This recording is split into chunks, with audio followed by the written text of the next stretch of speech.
حضرت موسیٰ کے چچا کا بیٹا تھا قارون. حضرت موسیٰ کی دعا سے دولت ملی. اتنا دولت مند ہو گیا کہ خزانوں کی چابیاں 4 اونٹ اٹھایا کرتے.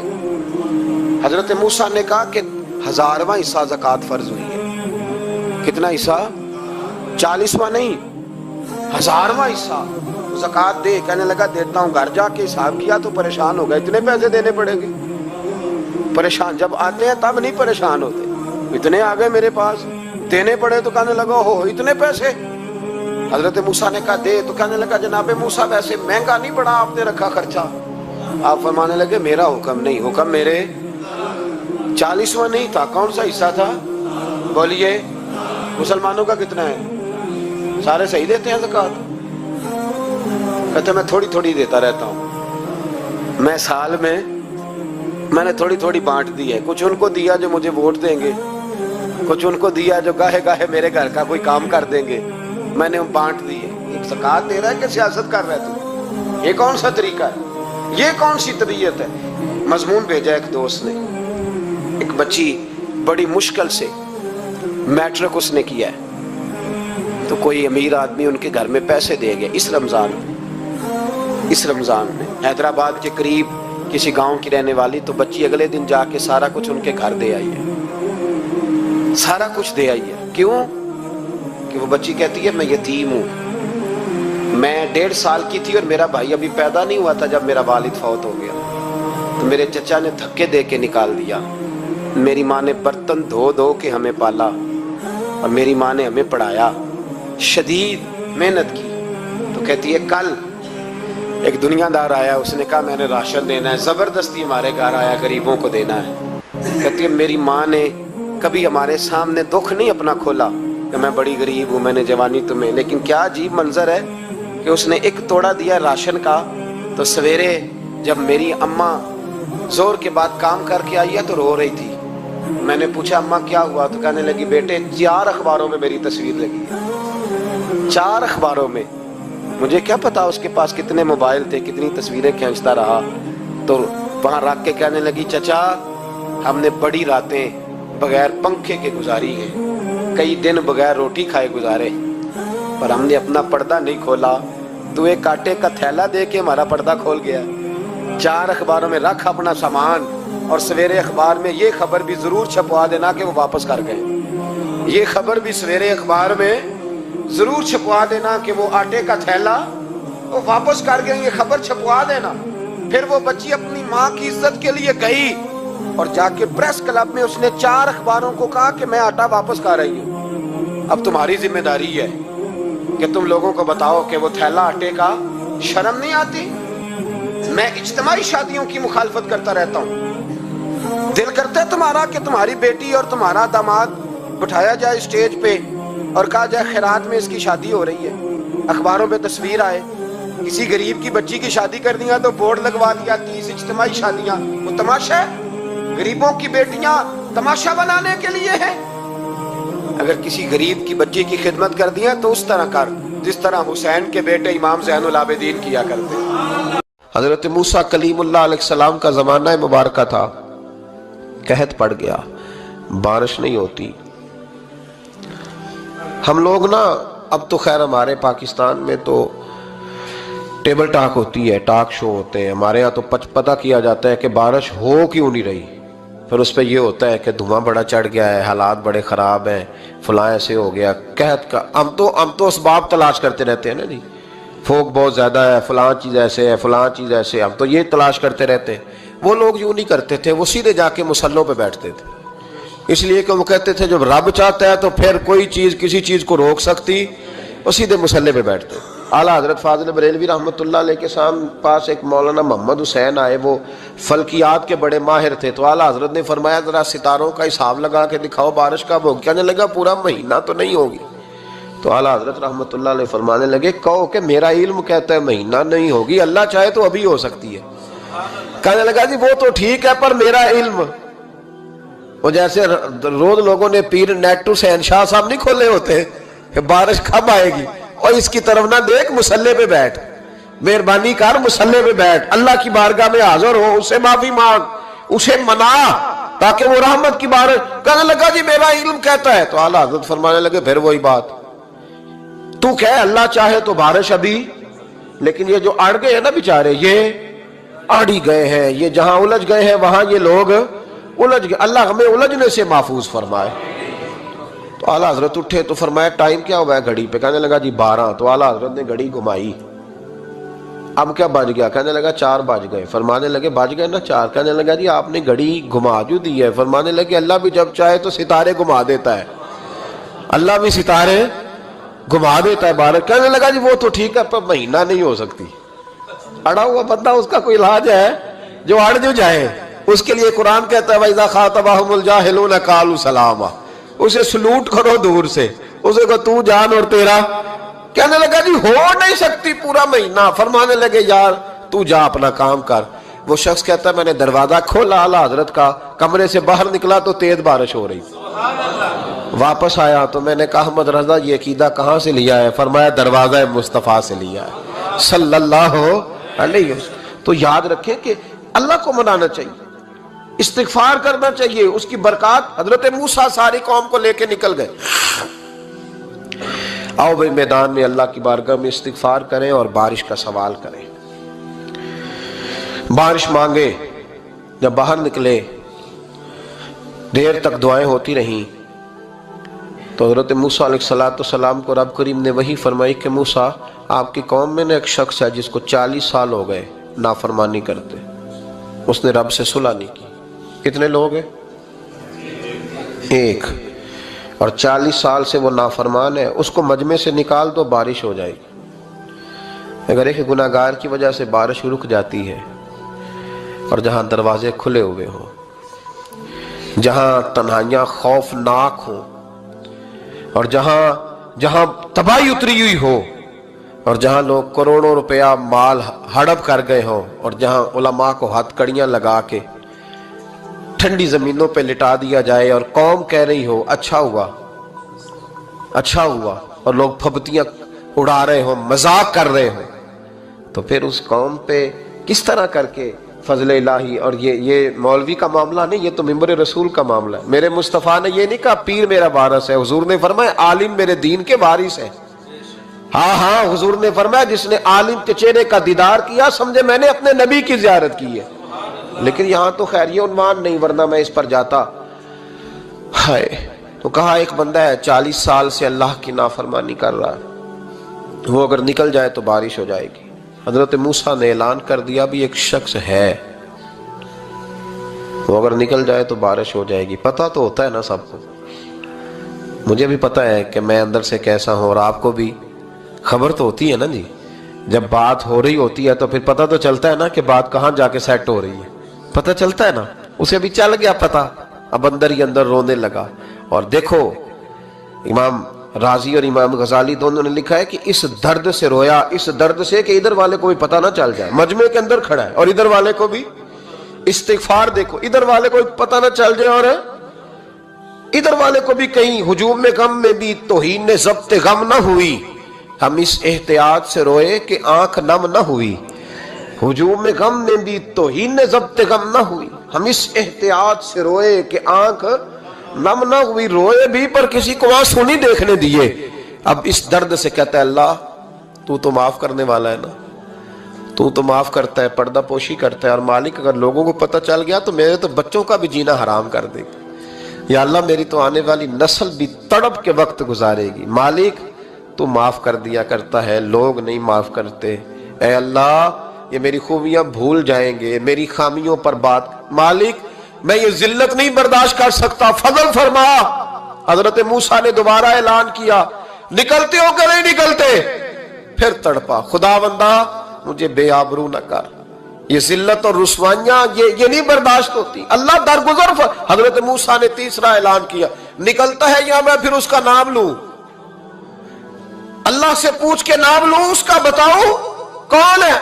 اب تو تڑپ گیا, کہنے لگا مالک میں تیری بارگاہ میں استغفار کرتا ہوں, آئندہ نہیں کرتا, آئندہ نہیں کرتا. یہ لفظ ادا کیے, بندہ کوئی بھی نہیں نکلا. رب کریم نے بارش عطا کر دی, تیز بارش. جب برسی نا تیز بارش, لوگ تو می دیکھ کے دوڑ گئے تو حضرت موسیٰ کہنے لگا یا اللہ مجھے بھی تو بتا، تو نے کہا تھا کہ جب تک بندہ نہیں نکلتا بارش نہیں ہوگی، تو نکلا کوئی بھی نہیں، بارش ہو گئی، ماجرا کیا ہے؟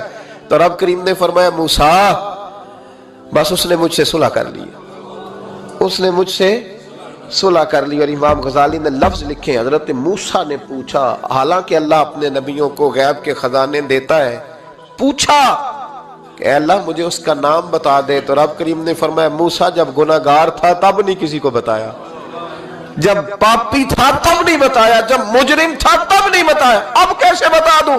فرمایا اس کی میری صلح ہو گئی ہے، اور فرمایا جو بارش نہیں نہ ہو رہی تھی وہ بھی اس کی وجہ سے نہیں ہو رہی تھی، اب جو ہوئی ہے نا تو یہ بھی اسی کی وجہ سے ہوئی ہے، یہ بارش اب جو ہوئی ہے تو یہ بھی یہ اس گناہگار کے سبب سے۔ اپنی راتیں اللہ کے ساتھ گزارے، مصلی پہ بیٹھے۔ میرے صاحب رحمۃ اللہ علیہ سے جب کوئی کہتا نا کہ بڑا پریشان ہوں تو کچھ بتائیں، تو فرماتے آج رات مصلی پہ بیٹھ کے اپنے رب سے بات کرنا، میں بھی بات کروں۔ بندوں کو دکھ بتانے سے عزت میں کمی آتی، اور اگر اللہ کو بندہ اپنے دکھ بتائے تو اللہ عزتیں بڑھا دیتا۔ جناب عمر کا نام صرف کام نہیں، حضرت عمر کا نام انقلاب برپا کر دیتا ہے۔ حضرت عمر کا نام کفر کے ایوانوں میں جبر، ظلم، شرک کی وادیوں میں جب حضرت عمر کا نام بھی لیا جائے تو بے ایمان کانپنا شروع ہو جاتے۔ حضرت عمر فاروق رضی اللہ تعالی عنہ، حضرت عمر معمولی شخص نہیں، معمولی آدمی نہیں۔ کچھ لوگ صدیوں کے بعد پیدا ہوتے ہیں، اور کچھ لوگ ایسے ہوتے ہیں جو ایک ہی بار پیدا ہوتے ہیں، ان جیسا دوسرا پیدا ہوتا ہی نہیں، دوسرا ان طرح کا پیدا ہوتا ہی۔ حضرت عمر رضی اللہ تعالیٰ عنہ جیسی شخصیات پیدا ہی نہیں ہوتی دوبارہ۔ سارے صحابہ در رسالت مآب پہ خود آئے۔ یہ وہ عظیم شخص ہے جسے اللہ کے محبوب نے اللہ سے مانگ کے لیا، کہا اے اللہ یہ مجھے دے دے، اللہ سے مانگ کے لیا ہے۔ اس لیے صوفیاء کہتے ہیں کچھ مرید ہوتے ہیں کچھ مراد ہوتے ہیں، کچھ مرید ہوتے ہیں کچھ مراد ہوتے ہیں۔ مرید وہ ہوتا ہے جو چل کے آتا ہے، آ کے مرید ہوتا ہے۔ مراد وہ ہوتا ہے جسے کہا جاتا ہے کہ یہ کبھی میرا بن جائے نا، یہ کبھی آ جائے نا، میرا بن جائے، اس کو مراد کہتے ہیں۔ حضرت عمر مصطفیٰ کریم کی مراد ہیں، حضور کی مراد ہے۔ اللہم اعز الاسلام بے اسلام عمر ابن خطاب، اے اللہ اسلام کو عزت دے دے، میرے عمر کو کلمہ پڑھنے کی توفیق عطا فرما دے۔ اور کیسے دعا مانگی؟ او یار حضرت عمر کی تو اس فضیلت کا کوئی جواب نہیں دے سکتا۔ میرے رسول پاک علیہ السلام سب کے لیے ہی دعا مانگتے ہیں نا، حضور کی دعا عام ہے، لیکن مصطفیٰ کریم نے کعبے کا غلاف تھام لیا، اور غلاف کعبہ کو حضور نے سینے سے لپٹایا اور سینے سے چمٹا کے کہا اے اللہ میں نے تو کبھی سوال ہی زیادہ نہیں کیے، میں کرنے آیا ہوں، مجھے عمر دے دے، عمر دے دے۔ حضور نے مانگ کے لیا۔ اور پھر جب جس کو حضور مانگے اللہ سے کہ حضرت عمر رضی اللہ تعالیٰ عنہ کا آج یوم شہادت ہے، میرا تو دل کرتا تھا کہ فجر سے باتیں شروع ہوں اور سارا دن ہی عمر کی باتیں ہوتی رہیں، سارا دن جناب عمر کی باتیں، سارا دن، اس لیے کہ ذکر جناب عمر کا ہوگا پر راضی اللہ کے رسول ہوں گے صلی اللہ، تو جاگ کے بیٹھے، خوش ہو کے بیٹھے۔ ہمارے ہاں منایا ہی نہیں جاتا، بابے اللہ کی تا ساؤن بھادروں اسو کتا تے منڈے جنوری فروری، تو اسلامی سال بھی گیا اور وہ تاریخیں بھی ساری گئیں۔ یکم محرم امت مسلمہ کے لیے بہت بڑا دن ہے، بہت بڑا دن، یہ شہادت ہے حضرت عمر فاروق کی رضی اللہ تعالی عنہ۔ یہاں چھوٹی چھوٹی باتوں پہ گورنمنٹ چھٹی کرتی پھرتی ہے، چھوٹی چھوٹی باتوں، الیکشن ہو گیا تو چھٹی، فلاں جگہ پہ تھوڑا سا کسی نے خبر دے دی کہ کوئی پریشانی ہے تو چھٹی، فلاں جگہ یہ ہو گیا تو چھٹی، یہاں تک کہ فلاں وزیر صاحب فلاں علاقے میں آئیں گے تو سارے علاقے کو چھٹی۔ اور اب تو اس سے بڑا حال ہونے لگا ہے، اگر جن لوگوں کی سندھ میں حکومت ہے ان کے لیڈر کا دن آیا تو اس دن چھٹی، اور جن کی پنجاب میں حکومت ہے ان کا دن آیا تو چھٹی. ہمارا مطالبہ ہے حکومت پاکستان سے, اگر سر اٹھا کے جینا چاہتے ہو تو یکم محرم کو چھٹی کیا کرو. اگر سر اٹھا کے جینا چاہتے ہو تو یکم محرم کو چھٹی کرو جناب عمر کے دن, اور ملت کے جوانوں کو بتاؤ کہ اگر عزت کی زندگی جینا چاہتے ہو تو اس طرح جیو جس طرح فاروق اعظم جی کے گئے. عزت اور وقار کی زندگی, جمہوریت حضرت عمر سے سیکھنی پڑے گی. حکومت کرنے کے طریقے حضرت عمر سے. رعایا کو سیکھنا پڑے گا کہ امیر کس طرح بنایا جاتا ہے اور امیر کس طرح کے ہوتے ہیں. یہاں لوگ ہمیں یورپ کی مثالیں دیتے ہیں, لوگ یہاں ہمیں آ کر کے امریکہ کی مثالیں, انہیں کیا پتا حکومت کیا ہوتی ہے. وہ کہتے ہیں جی وہ سائیکل پہ جاتا ہے ان کا حکمران. میں نے کہا وہ سائیکل پہ جاتا ہے؟ میرے عمر فاروق مدینے سے مکے گئے تھے تو پیدل ہی حج کرنے چلے گئے, پیدل ہی. اور جناب عمر فاروق رضی اللہ تعالیٰ عنہ عید کی نماز پڑھانے گئے. عید کی نماز عمر خطبہ عید دینے گئے. اور اس زمانے میں کون سا غریب ہے جو ننگے پاؤں جاتا ہو؟ کون سا غریب ہے جو مسجد ننگے پاؤں جاتا ہو؟ لوگوں نے تو 3 قسم کی چپلیں رکھی ہوئی ہیں. ایک مسجد جانے کی علیحدہ ہے, گھر پہننے کی علیحدہ ہے, شادی بیاہ پہ جانے کی چپل علیحدہ ہے. حضرت عمر فاروق رضی اللہ تعالیٰ عنہ نکلے عید کا خطبہ دینے کے لیے تو بیوی سے کہنے لگے جوتا.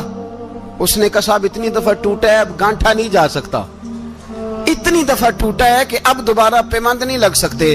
تو حضرت عمر کہنے لگے چل کوئی حرج نہیں, بغیر جوتے کے ننگے پیر ہی چلتے ہیں, کوئی حرج نہیں. تو کہنے لگے لوگ کیا کہیں گے؟ فرمایا چپ کر. لوگ جس دن عمر نے یہ دیکھ لیا نا لوگ اس کے بارے میں کیا کہتے ہیں, اس دن عمر نہیں رہے گا. تو کہا پھر آپ کا نظریہ کیا ہے؟ فرمایا میرا نظریہ یہ ہے کہ رب رسول میرے بارے میں کیا کہتے ہیں. لوگوں کا کیا ہے؟ لوگ کل کسی کے بارے میں کچھ کہتے ہیں اور پرسوں کچھ کہتے ہیں. میرا نظریہ یہ ہے کہ رب رسول میرے بارے میں ننگے پیر عمر جا رہے ہیں. کون جی؟ میں بڑا ماڑا. اچھا جناب کیا کیا غربت ہے؟ 10 قسم کے جوڑے لٹکے ہوئے ہیں کمرے میں اور پہننے کی فرصت نہیں. سویرے کیا پہننا ہے, شام کیا پہننا ہے, 15 سوٹ کٹھے استری ہو کے لانڈری والا بھیج رہا ہے, اور تو غریب ہے. تو بہت بڑا غریب ہے. اس لیے کہ غربت پیسوں کی وجہ سے نہیں ہوتی, غربت تو دل کی ہوتی ہے. تو واقعی بڑا غریب ہے اور تو غریب ہی رہے گا. امیر تو عمر فاروق تھے جو ننگے پاؤں چلے گئے عید کی نماز پڑھانے. تو رستے میں جو ملا کہنے لگا عمر جوتا تو پہن لو. فرمایا تمہیں عمر کا جوتا نہ پہننے کا نقص تو نظر آیا ہے, کوئی حرج نہیں. اگر عمر کو کبھی بتانا ہوا تو وہ والا نقص بتانا جو عمر کی سیرت میں پیدا ہو, کردار میں پیدا ہو, وہ والا نقص بتانا. یہ چھوڑو جوتے آتے جاتے رہتے, ننگے پاؤں گئے, پاؤں دھوئے, نماز پڑھائی, لوٹ آئے. او بھائی یہاں تو ہمارا بناؤ سنگار اترنا, جتنی توجہ کپڑوں کی طرف ہے اتنی توجہ کبھی ہماری علم کی طرف ہوتی نا, جتنا ذوق شوق ہمارا بناؤ سنگار کی جانب ہے, اتنا بناؤ سنگار کبھی ہمارا اخلاقیات کی جانب ہوتا تو معاملات بڑی حد تک سنورے ہوئے ہوتے. حضرت سیدنا فاروق اعظم رضی اللہ تعالی اپنی زندگی کو ترتیب دیا. ایک دن بھی خلافت نہیں مانگی اللہ سے. حضرت عوف بن مالک اشجعی ایک صحابی ہیں. حضرت عوف بن مالک رضی اللہ تعالیٰ عنہ فرماتے ہیں کہ جناب ابو بکر صدیق کا زمانہ تھا تو میں نے خواب دیکھا. میں نے خواب میں جناب عمر کو دیکھا اور میں نے دیکھا کہ کوئی کہنے والا کہہ رہا ہے کہ عمر وہ ہے کہ اللہ کے رستے میں کوئی اسے جتنا مرضی برا بھلا کہے یہ پرواہ نہیں کرتا. کس کے رستے میں؟ بولے سارے. اس کا مطلب ہے اللہ کے رستے میں لوگ برا بھلا بھی. قرآن مجید نے کہا وَلَا يَخَافُونَ لَوْمَةَ لَائِمٍ. کچھ لوگ ایسے ہیں جو برا بھلا کہنے والوں کی پرواہ نہیں کرتے. آپ یقین کریں اگر پرواہ شروع ہو جائے نا تو دین کا کام ختم ہو جائے. نہ کوئی تقریر کرے, نہ کوئی تدریس کرے, نہ کوئی پیری مریدی کرے, ختم ہو جائے اگر باتوں کی پرواہ ہو. لیکن وہ پرواہ. حضرت عوف بن مالک اشجعی کہتے ہیں میں نے خواب میں دیکھا کہ عمر وہ ہے جو کسی کی پرواہ, اور دوسری بات میں نے یہ دیکھی کہ عمر خلیفہ بنے گا, اور تیسری بات میں نے خواب میں یہ دیکھی کہ عمر شہید بھی کیا جائے گا, عمر شہید بھی ہوگا. یہ میں نے 3 باتیں خواب میں دیکھی. فرماتے ہیں میں نے آ کے خواب حضرت ابو بکر صدیق کو سنائی, وہ خلیفہ تھے. وہ کہنے لگے ٹھہر جا, میں عمر کو بلاتا ہوں, اس کے سامنے دوبارہ سنانا. اس کے سامنے فرماتے میں نے بلایا حضرت عمر فاروق کو، آ کے بیٹھے، خواب شروع ہوا کہ ایک بات تو میں نے یہ دیکھی کہ آپ ملامت کرنے والے کی پرواہ نہیں کرتے، دوسرا آپ خلیفہ بنے گے۔ جناب عمر کہنے لگے چپ کر، ابو بکر کے سامنے ہی کہہ رہا ہے، چپ کر، خلیفہ کے سامنے ہی کہہ رہا ہے۔ تو حضرت ابو بکر صدیق کہنے لگے عمر اسے کہنے دو، مجھے لگتا ہے رب کی رضا یہی ہے کہ میرے بعد اگر مصطفیٰ کا منبر ملے تو عمر کو ملے، اسے کہنے دو، کہنے دو۔ یار یہاں تو لوگ ڈینگے مارتے ہیں، یہاں تو لوگ دعوے کرتے ہیں، میرے سامنے فلانے کو بھی بٹھاؤ، فلانے کو بھی بٹھاؤ، اس کو کیا پتا، اس کو کیا پتا، یہ تو بڑکے مارنے کا دور ہے۔ حضرت عمر رضی اللہ تعالیٰ عنہ کو تیسری بات کہی، حضرت عوف بن مالک نے کہا آپ شہید کیے جائیں گے، میں نے خواب دیکھی ہے۔ نیک لوگوں کے خواب بڑی حد تک سچے ہوتے ہیں، کہا میں نے خواب دیکھی ہے۔ تو حضرت عمر کہنے لگے شہید تو دلیر لوگ ہوتے ہیں، شہید تو دلیر، جسے سارا زمانہ دلیر کہہ رہا ہے وہ اپنے بارے میں کیا کہہ رہے ہیں، کہتے ہیں شہید تو دلیر، میں تو کاہل سا آدمی ہوں، سست آدمی ہوں، میں تو اتنا کام ہی نہیں کرتا، تو یہ خواب تو نے جو دیکھا ہے نا پھر سے دیکھنا۔ تو ابو بکر صدیق فرمانے لگے عاجزی نہ کر، انکساری نہ کر، تو جو کہہ رہا ہے ٹھیک کہہ رہا ہے، لیکن مجھے سن کے شکر بھی ہوا ہے اور افسوس بھی ہوا ہے۔ افسوس اس بات کا کہ تیرے جیسا بطل عظیم چلا جائے گا، اور شکر اس بات کا کہ رب تجھے زندگی بھی اعزاز والی دے گا، اور شہادت کی موت دے کے اللہ تجھے موت بھی عزت والی عطا فرمائے گا۔ اللہ موت بھی تجھے عزت والی دے گا، تجھے کاہلوں جیسی موت اللہ۔ حضرت فاروق اعظم رضی اللہ، او بھائی یہاں تو اس زمانے کا سب سے بڑا مسئلہ پروٹوکول ہے۔ لوگوں کو پتا ہوتا ہے کامل پیر ہے، کامل مرشد ہے، لوگ نہیں جاتے۔ میں کسی کا مرید ہو جاؤں، میرا پروٹوکول کدھر گیا؟ پتا ہوتا ہے یہ کامل استاد ہے، میں اس کے پاس بیٹھوں گا تو میری تربیت کرے گا، لیکن لوگ شاگرد نہیں بنتے، میں کدھر گئی؟ یہ جو پروٹوکول کی مصیبت ہے نا، اس نے بڑے بڑے لوگ زیرو کر دیے، بڑے بڑے لوگ۔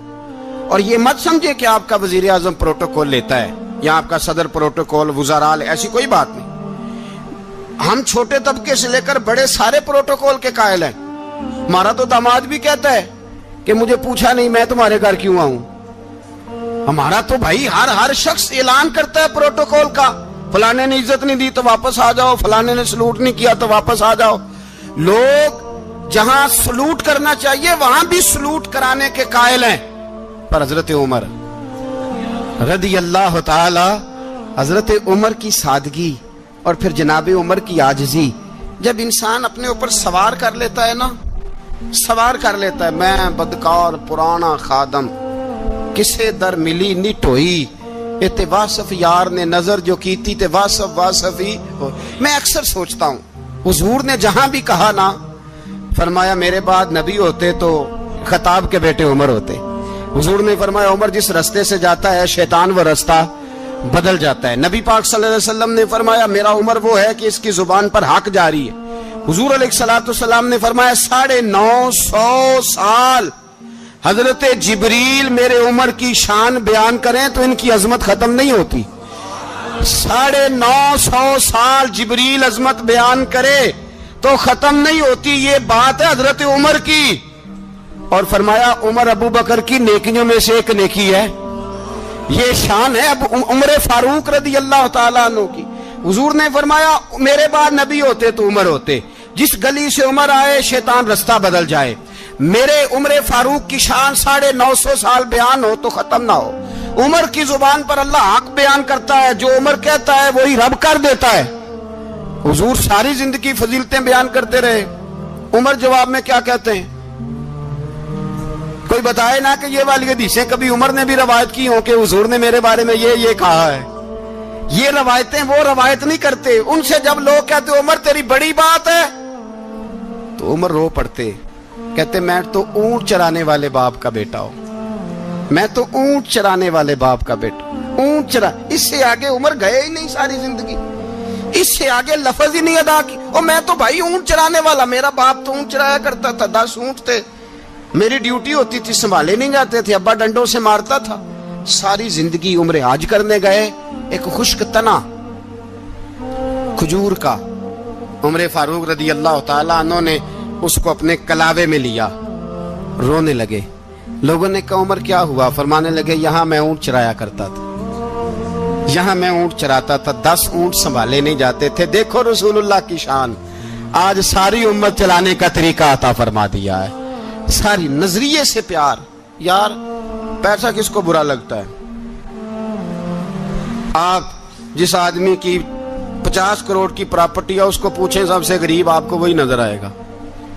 وہ کہے گا میں ٹائٹ ہوں. حالات بڑے, میں کئی بار پوچھے انہوں نے, میں کہتا ترجمہ بھی 10 چھڑوں کی, ہمیں تو سمجھ نہیں آتی. اور ٹائٹ حالات کون سے ہوتے ہیں جی؟ جس آدمی کا کروڑوں میں کاروبار ہے نا, اس کو آپ چھیڑے وہ رونے لگ جائے گا, رونے.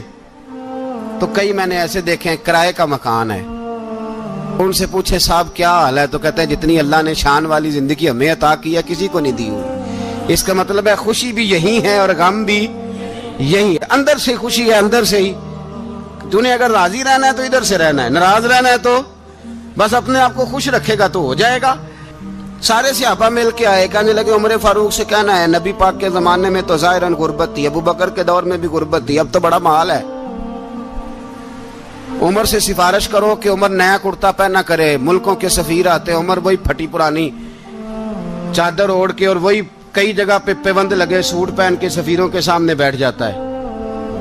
عمر کو مشورہ دو, طے ہو گئی بات. سب نے جب مشورہ دے لیا تو سارے کہنے لگے یہ بتاؤ شیر کی مونچھ کو ہاتھ کون لگائے گا؟ کہنا کس نے ہے, بندہ بھی تو ڈھونڈو نا. نے کہا جناب میرا یہ خیال ہے کہ مولا علی شیر خدا کہیں گے, کیونکہ جس شخص کی عمر کو سب سے زیادہ حیا کرتے دیکھا وہ شیر خدا مولا علی ہے رضی اللہ تعالی علی کہیں گے. اس لیے کہ جناب علی تو کئی دفعہ جب گفتگو کرتے تھے تو حضرت عمر چپ کر جاتے تھے اور فرماتے تھے علی نہ ہوتا تو میں ہلاک ہو جاتا. تو کہا علی سے کہو. جناب علی شیر خدا کو بلایا, کس کام کے لیے جی؟ اللہ اکبر.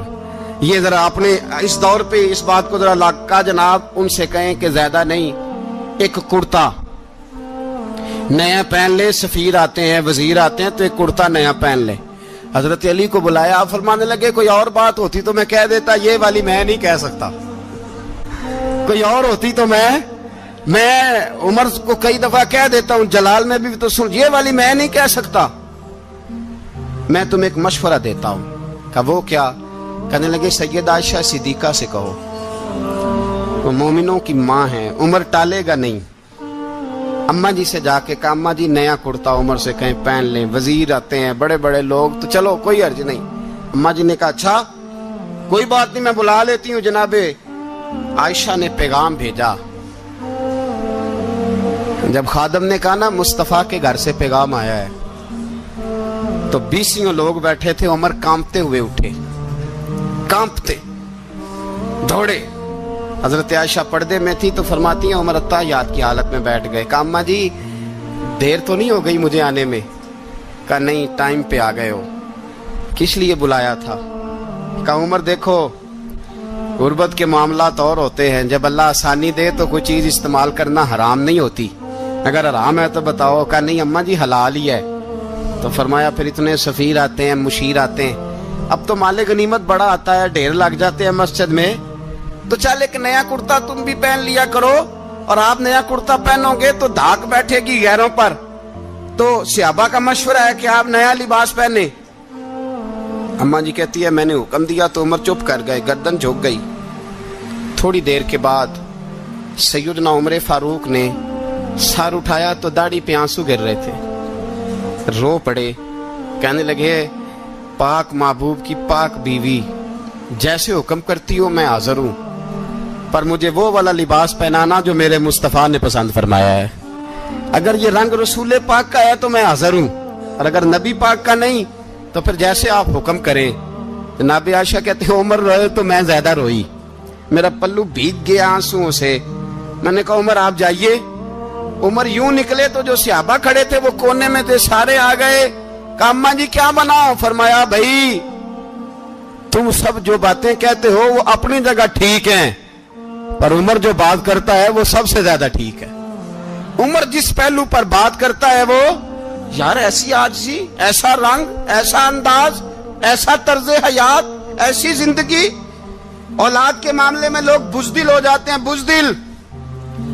پر حضرت عمر کا بیٹا مصر گیا, وہاں سے کمائی کر کے لایا, تجارت کرنے گیا, لاکھوں کا مال. کون سا باپ ہے دنیا میں جس کا بیٹا باہر سے پیسے لے کے آئے تو ابا تفصیل پوچھے کہ بیٹا کہاں سے کمائے, کہاں سے لایا, کتنے ملے, کیوں آئے؟ کون سا باپ تفصیل پوچھتا ہے؟ ابا تو کہتا ہے لا صحیح, اور تعریفیں کرتا ہے میرا بیٹا بڑی کمائی کرتا ہے. کبھی پوچھا ہے اس سے کہ ڈیوٹی صحیح دیتا ہے کہ نہیں؟ کبھی پوچھا ہے کہ تو ایمانداری کی روزی لاتا ہے کہ حرام کی کماتا ہے؟ یہ باپ کی ذمہ داری ہے, یہ اماں کی ذمہ داری ہے. پھر کہتا ہے بیماری کیسے آ گئی, پریشانی کیسے آ گئی؟ تو نے کبھی سوال کیا اپنی اولاد سے؟ حضرت عمر فاروق رضی اللہ تعالیٰ عنہ کا بیٹا مصر سے پیسے کما کے لایا تو جناب عمر نے بلایا, فرمایا بیٹے اتنی تو تیرے پاس راس ہی نہیں تھی, تھوڑے سے تو پیسے لے کے گیا تھا, اتنی کمائی کیسے ہو گئی؟ اتنے تو پیسے نہیں تھے صاحب, کہاں سے کمائی لائے؟ اس نے کہا ابا جی وہ جو میرے چچا ہے نا مصر کے گورنر, آپ کے دوست, انہوں نے میری مدد کی ہے. فرمایا جتنے لوگ گئے تھے سب کی ہے مدد اس نے؟ کہا نہیں صرف میری کی. فرمایا تیری کیوں کی؟ تیری کیوں کی؟ کہا حضور آپ کے دوست ہیں. فرمایا چپ کر,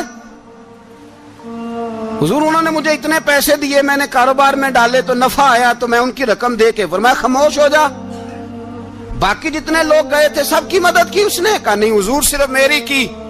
فرمایا اس نے تیری مدد نہیں کی, اس نے خلیفہ کے بیٹے کی مدد کی, اس لیے کہ وہ خلیفہ کو اپنے حق میں نرم کر سکے.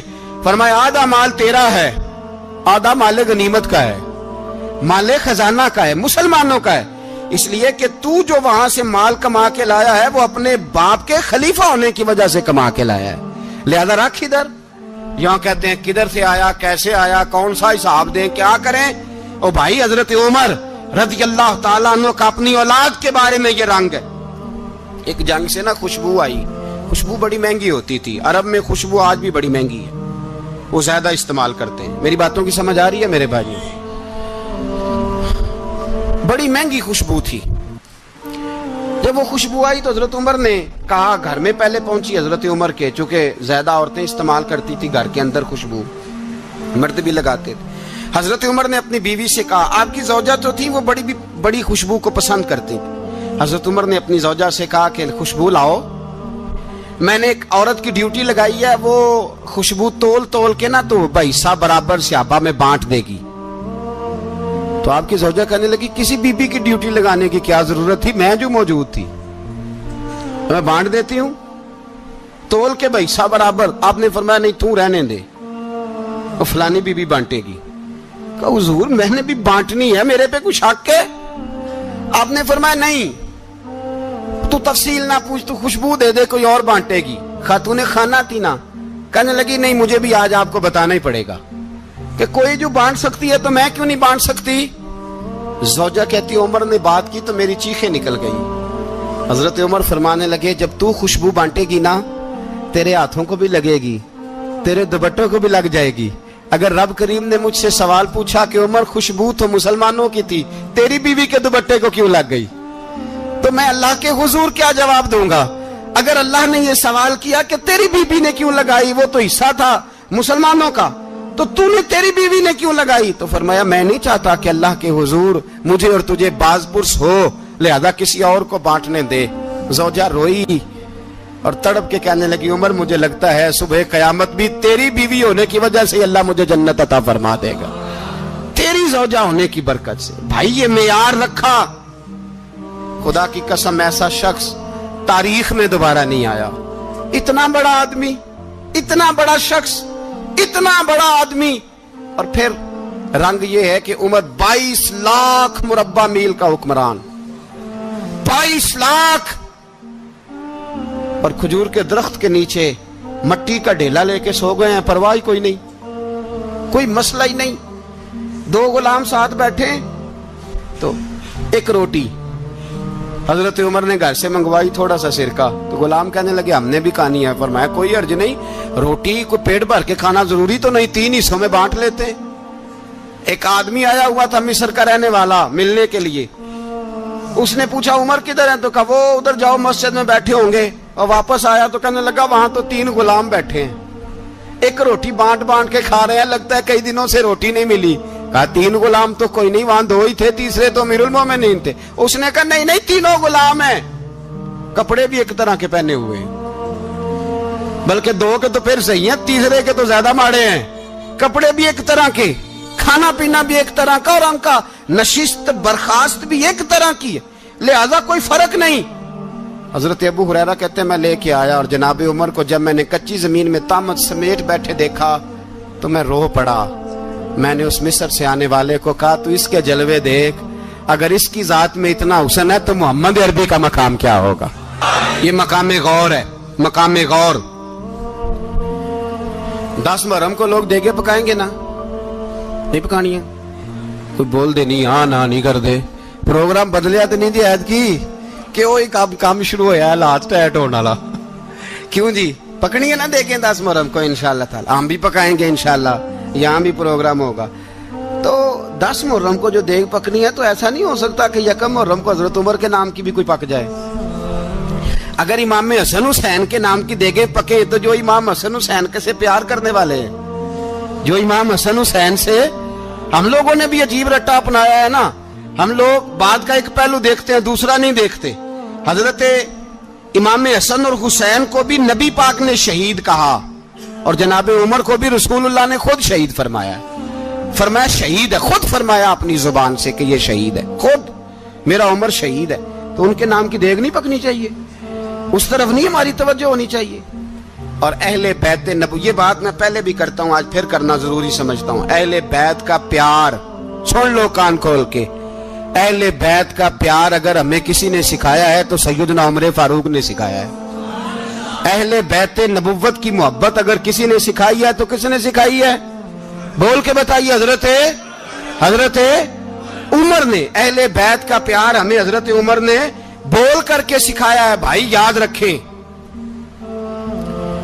کسی کی طاقت نہیں تھی دم مارنے کی حضرت عمر کے سامنے, طاقت ہی نہیں تھی. کیسر و کسرا کانپ جاتے تھے, جرأت ہی نہیں کرتے تھے حضرت. اور ہمارے تو تعلقات بڑے ہیں نا غیروں سے. حضرت ابو موسیٰ اشعری رضی اللہ تعالیٰ عنہ فرماتے ہیں میرا منشی سائی تھا, وہ کاتب کہتے تھے وہ لوگ, میرا حساب کتاب عیسائی تھا.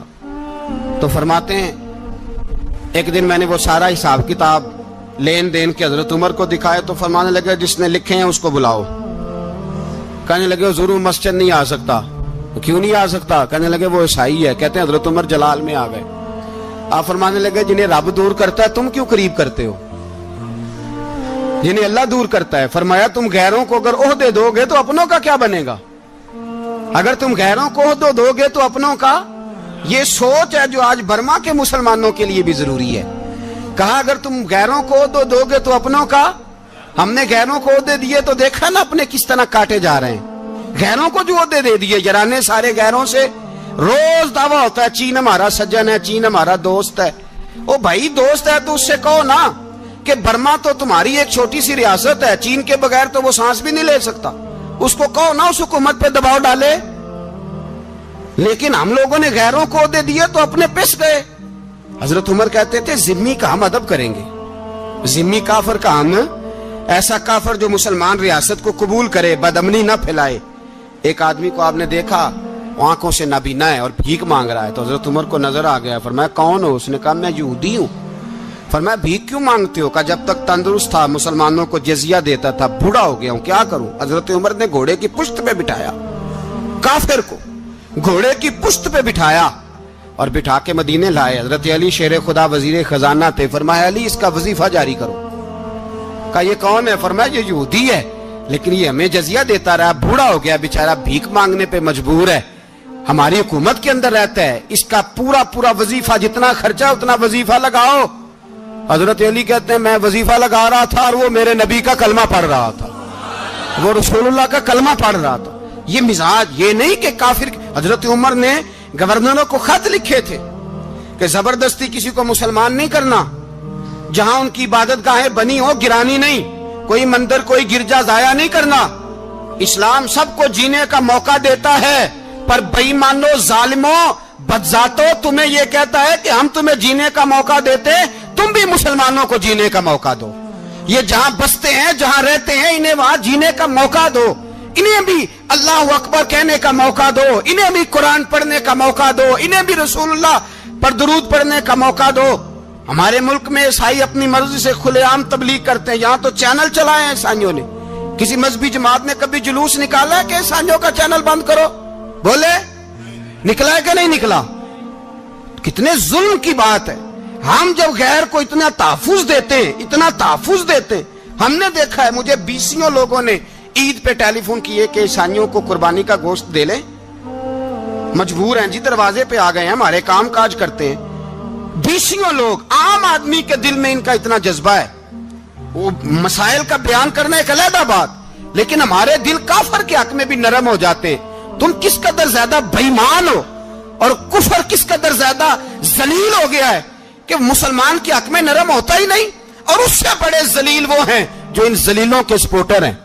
وہ کسی عرب ملک کے حکمران ہو یا کسی اور جگہ کے, وہ بڑے ذلیل ہیں جو ان ذلیلوں کے سپورٹر ہیں, جو برما کی بچیوں کے قتل پر اپنی حکومتیں چمکا رہے ہیں. انہیں شرم نہیں آتی. اس قدر مسلمان تڑپا ہے, لیکن ان بے غیرتوں کو ذرا ہوش نہیں آئی. اور یہ ان کے کماش, ان کے دلال جو ہر جگہ ان کی سپورٹ کر کے اپنی حکومتیں قائم کرتے ہیں, بے ایمانوں کو پتہ نہیں کہ کب ان پر اللہ کا عذاب اترے گا اور کس طرح ان کے پرخشے اڑیں گے. تمہیں اپنی ذلت اور رسوائی نظر نہیں آ رہی کہ زمین کس طرح تمہارے لیے تنگ ہو گئی ہے؟ اس سے زیادہ اور تمہاری رسوائی کیا ہوگی؟ ڈرو اللہ سے. اور یہ تو دنیا کا عذاب ہے. ان بطش ربک لشدید. میرا رب کہتا ہے قیامت تو قائم ہونے دے. جتنا سخت تیرے رب کی پکڑ ہے اتنی کسی دوسرے کی ہو سکتی.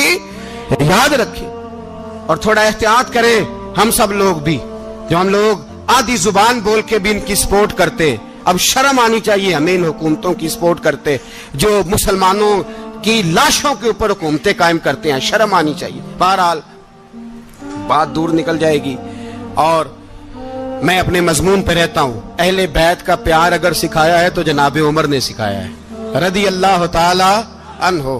امام حسن ملنے, آپ یقین کریں میں جب اس واقعہ کو پڑھتا ہوں تو میرا دل جھوم جاتا ہے. میں کہتا ہوں یار ڈاڈا ہونا اپنی جگہ پہ, عشق ہونا اپنی جگہ پہ, انسان کا باوقار ہونا اپنی جگہ. جہاں کھڑے ہونا تھا وہاں یہ کھڑے ہوتے تھے, اور جہاں جھکنا تھا وہاں یہ. ان لوگوں میں اقبال نے کہا تھا تیری نگاہ ناز سے دونوں مراد پا گئے. عقلے کی یاب و جستجو, عشق حضور و اضطراب. جہاں اگر آیا ہے سامنے کیسر و کسرا تو عمر جیسا دلیر کوئی نہیں. اگر سامنے آیا ایران کا بادشاہ تو عمر جیسا تگڑا کوئی نہیں. اگر آیا ہے سامنے غسان کا بادشاہ تو عمر جیسا عادل کوئی نہیں. لیکن اگر علی کا بیٹا آیا ہے, اگر فاطمہ کے لال پارے آئے ہیں, تو پھر فاروق اعظم سے جیسا محب کوئی نہیں, پھر ان سے جیسا پیار کرنے والا کوئی نہیں. اندر بیٹھے ہیں جناب عمر, اندر تنہائی میں کچھ وزیروں سے گفتگو ہو رہی ہے, میٹنگیں جاری ہیں. آپ کے بیٹے ملنے آئے جناب عبداللہ ابن عمر. ابا جی ملنا ہے. بات ٹھہرو, بات کر رہا ہوں, کوئی نہ اندر آئے. صاحب زیادہ باہر کھڑا ہے. تھوڑی دیر گزری تو امام حسن بھی آ گئے. کون آئے؟ آپ کو جو ملے گا امام صاحب کا نام لینے سے, وہ سردار ہیں جنتیوں. کون آئے؟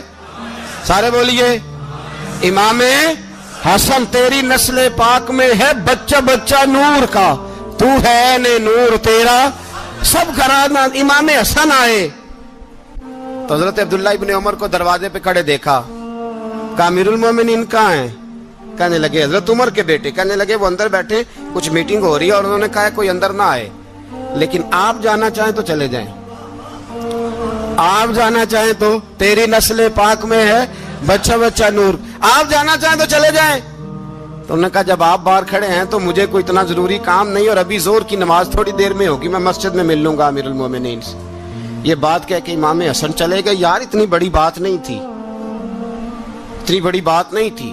وہ میرے استادوں کا بیٹا بھی آئے تو کہا ٹھیک ہے جی وہ سوئے ہوئے ہیں, کوئی غرض نہیں یار میں ٹھہر کے آ جاؤں گا. کوئی بڑی بات نہیں تھی, دیکھا جائے تو بڑی بات نہیں تھی, پر بات بہت بڑی تھی, اس لیے کہ یہ خالی حسن نہیں, یہ حسن ابن علی ہے, یہ حضرت فاطمہ کے لخت جگر.